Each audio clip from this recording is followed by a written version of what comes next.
So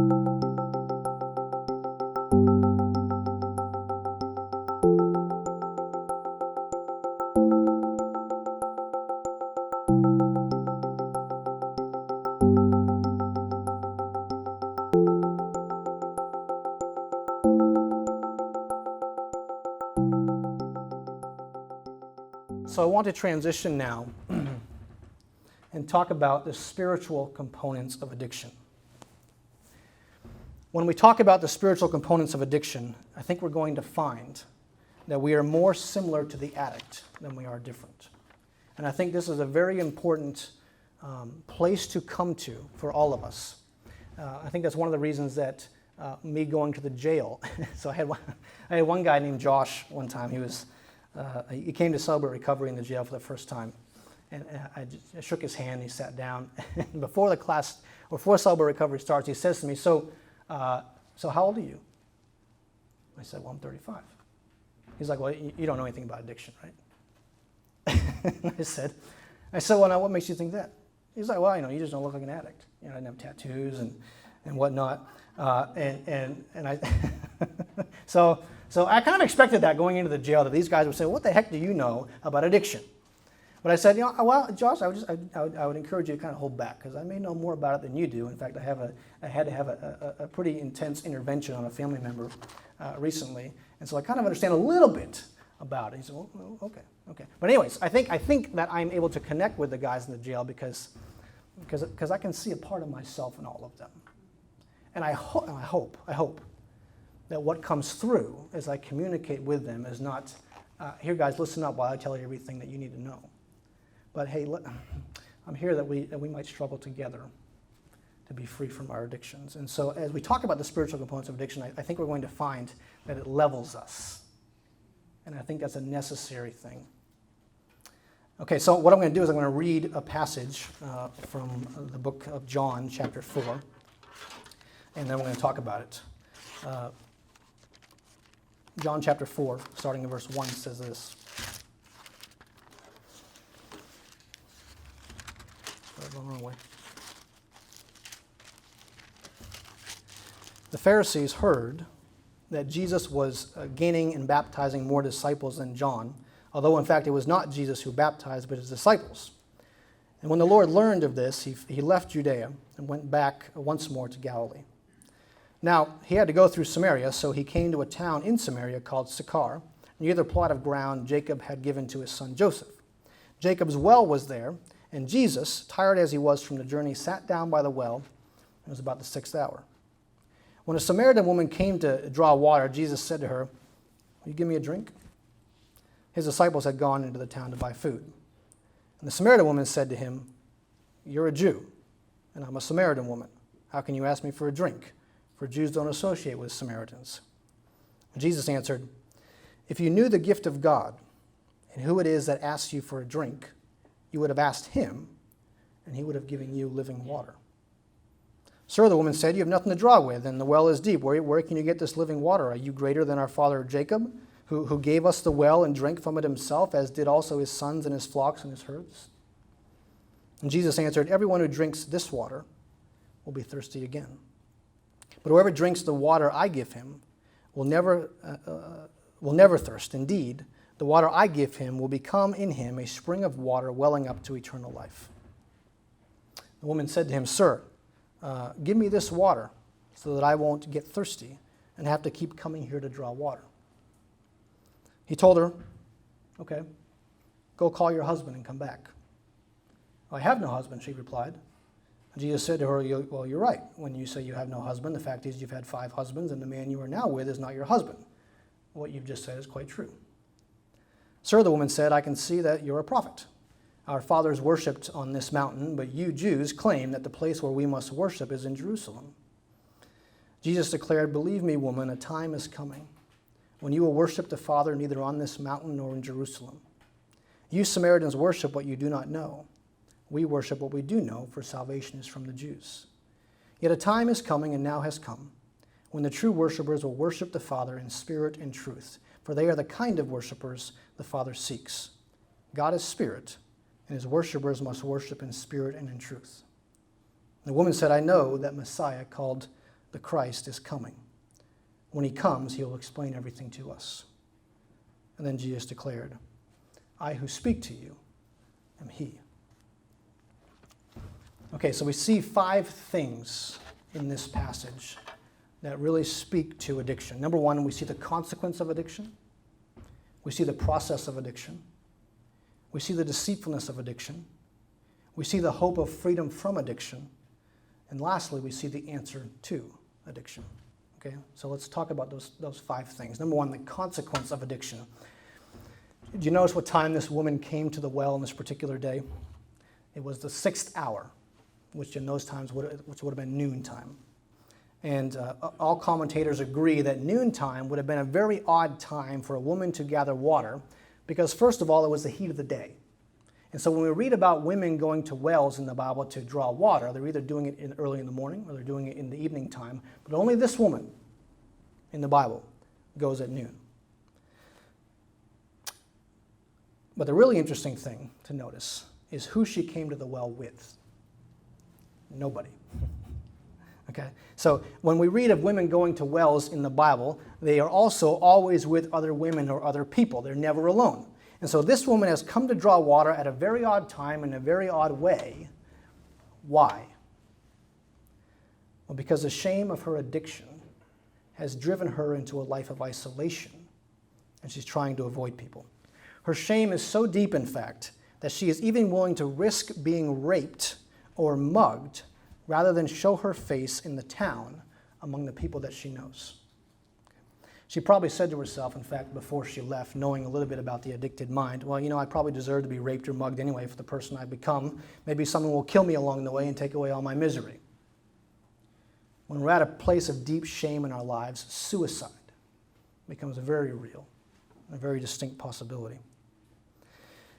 People wrestling with shame, if you know them, do not go out much. And if they do go out, they go out at inconspicuous times so as to avoid contact with people. Shame, folks, is also the common denominator emotion that nearly every addict experiences eventually. Now, shame may not have been the precipitating feeling I was trying to escape in my addiction, but shame becomes particularly potent in my life when A, my reputation is tarnished, or B, I begin to harm those I love through my addiction. And so the shame that I feel can often become more painful than the emotion I was trying to escape in the first place. My self-image tanks as I reflect upon the person I've become through my addiction. My self-worth is shattered. My hopes are dashed as I begin to wonder if I can ever repay the damages I've done. One counseling client very recently said to me, the drug dealers were the really bad people in this world. And I told myself I'd never become a drug dealer. But I needed more money to feed my addiction. And so I became a drug dealer. And so what this man was wrestling with was a deep sense of shame of the man who had become. Shame is very important to our understanding of the drug epidemic today. The men and women I know who have been caught in the cycle of addiction feel shame and remorse not for having used drugs, not for having broken the law. The shame they feel stems from either the way they've tarnished their relationship or, more often, from the harm that they see they've caused to others. Okay? And so the second my addiction begins to harm others or ostracize me from those I love, which it eventually will, I will feel remorse and despair, and my dominating desire for a substance will increase because my pain will increase as well. So the first thing we see in this passage is the consequences of addiction. It's shame and it's isolation. Okay? And the second thing we see is the process of addiction. And the process of addiction always goes together. There's always invitation and a promise. And so what's really neat about this passage is how Jesus intentionally enters into her addiction process in order to bring her or break her out of her denial. The pattern of every addiction involves a dance between invitation and promise. So the addiction invites you into a dance with itself and then promises you something in return. And you can be sure that Jesus was not the first man to approach her in private, invite her to give him something, and promise her something in return. Okay? In fact, I can imagine that is exactly how every conversation went between her and men, and the fact that Jesus was willing to jump over Jewish Samaritan norms to have a conversation probably increased her skepticism that he was a safe man to be around. Jesus intentionally enters this woman's addiction process in order to break her out of her denial, and the addiction process always involves, again, a dance between invitation and promise. So the drug invites me in by saying, have some of me, and I'll make you feel great. Or the alcohol says, drink some of me, and I'll take away your anxiety. Or the hooker says, come to bed with me, and I'll make you feel wanted. And for this woman, the men had always said, you give something to me, and I'll give something to you. You want someone to take care of you, make you feel beautiful, make you feel loved, make you feel like you're somebody? Come to bed with me, and I'm your man. And so her conversation with Jesus today is very familiar, yet it's very different in two ways. Number one, she's likely never had this conversation with a Jewish man, because Jews and Samaritans didn't associate with each other. But secondly, it's very different because the conversation was not sexual in nature. Notice this also, that what Jesus promises her is the real deal of what she has been seeking in men all of her life anyway. Living water bubbling inside of her. So if you were to put to words, or if an addict was to put to words, what they are really seeking in their addiction, they would probably describe it as, well, I don't know, I want something to be flowing inside of me, make me feel alive, make me feel like I could fly. And I think what all of us want to feel in our addictions is something like living water, which bubbles inside of us. We want to feel alive, we want to feel vibrant, we want to feel the essence of life, and we want it to never go away. And so what Jesus offers her here was exactly what she had been looking for in her addiction, but found her addiction could not provide: living water. Okay, in fact, it was providing her the exact opposite. Now, the third thing we see. So we see the consequences of addiction and shame and isolation. We see the process of addiction and an invitation and a promise. But thirdly, we see the disillusionment of addiction. Addiction plunges us into denial and makes us insane. Okay? In verse 15, the woman asks Jesus for this living water, and Jesus says in verse 16, okay, tell me about the living water you've been drinking from. Tell me about your husband. She said, well, I don't have a husband. Okay, she's trying to skirt the issue. Jesus says, I know, you've had 5 husbands, and the one you're with right now is not your husband. Ouch. And then she still tries to keep from facing her problem by talking surfacey religion. She says, so I see you're a prophet. So tell me about proper worship practices. Should we practice here? Should we worship there? This woman is jumping the questions because she is not yet ready to admit that she has a problem. She's in denial, and she's not yet ready to face it. And do you recognize the insanity of her addiction? Insanity is defined as doing the same thing over and over and over again, expecting different results. And this woman's addiction has been men. Men are what she has turned to over and over and over again in an effort to escape from her painful feelings and thoughts. And each man has invited her into a relationship with himself, promised her something in return, and each of them has left her with only deeper and more painful shame and isolation. And no sooner has she left the 5th guy and she's shacking up with the 6th. It's insane. The very thing that plunged her into shame and isolation is the very thing she is turning to again to get out of her shame and isolation. And this is the process of addiction. It's insane. And so we see the consequences of addiction, we see the process of addiction, we see the disillusionment of addiction in denial and insanity. And then Jesus tells her about the hope of freedom from addiction. Okay? There's a lot we could say about verses 21 through 24, but let's focus on the phrase, true worshipers, that Jesus said. Jesus said that that God seeks worshipers, true worshipers who worship in spirit and in truth. So what does that mean, to worship in spirit and in truth? Well, the Jewish Pharisees of the day, the religious authorities, would have been those who worshiped in truth only. So what does that mean? They did all the right things all the right way. They knew the correct teachings of the Torah. They understood the ins and outs of their faith. They were at church on the right days, did business the right way. They got everything right in the order of worship, but their hearts were not in it. And so for this reason, they worshiped in truth, but not in spirit. But this lady and many like her, worshiped in spirit only. She sincerely wanted to worship God and to do the right thing. She would try her hardest to please God and to please people. But Jesus says that she worships what she does not know. And when you worship what you do not know, your worship is an effort to find out if God actually loves you. Maybe if I worship this way, God will show me favor. Or if I worship this way, God will love me. And it's that quagmire that we're in when we don't know the God that we worship that makes us wonder, do I have any value?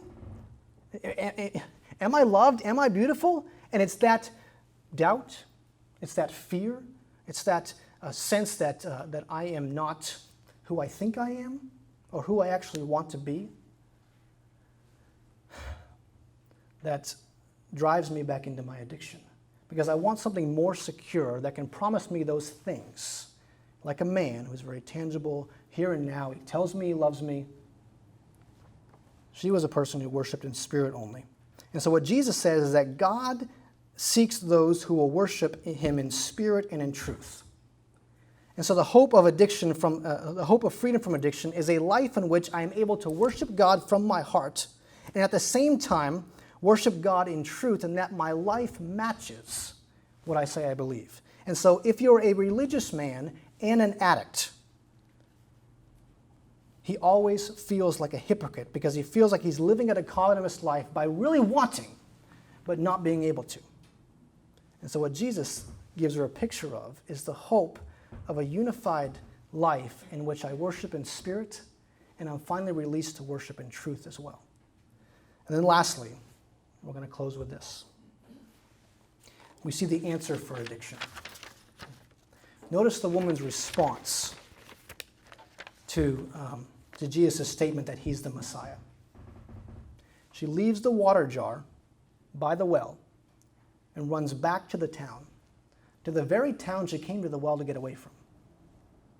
And then notice what she says when she gets there. We didn't read this, but here's what she says.